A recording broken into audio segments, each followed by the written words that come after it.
The Bellmaker of Philadelphia. A timeless American historical tale.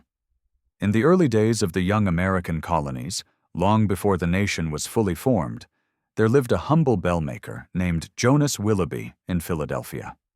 His workshop sat on a narrow cobblestone street, filled with the scent of hot metal and pinewood shavings.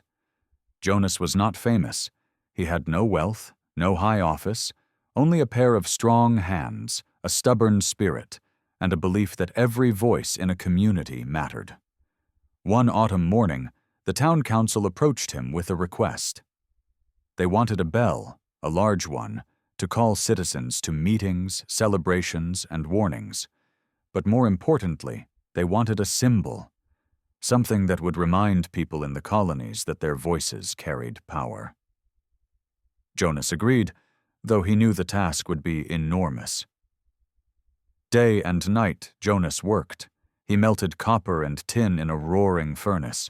He shaped molds by hand, carving small imperfections that reflected the roughness and courage of the colonial people.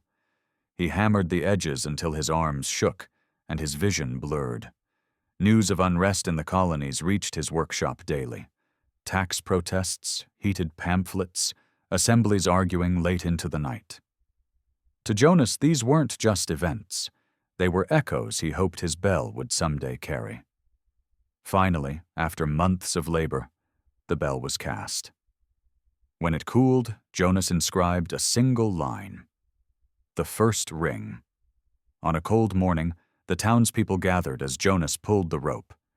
The bell's first note rang across the settlement, clear, deep, and bold. Farmers paused in their fields. Shopkeepers stepped into the streets. Children stopped their play.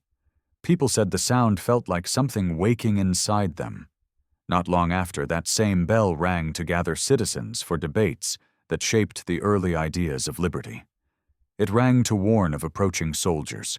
It rang to celebrate victories, mourn losses, and welcome new beginnings. Jonas never led an army, wrote a law, or signed a declaration. But his work, like the work of so many unnamed Americans, became part of the nation's backbone.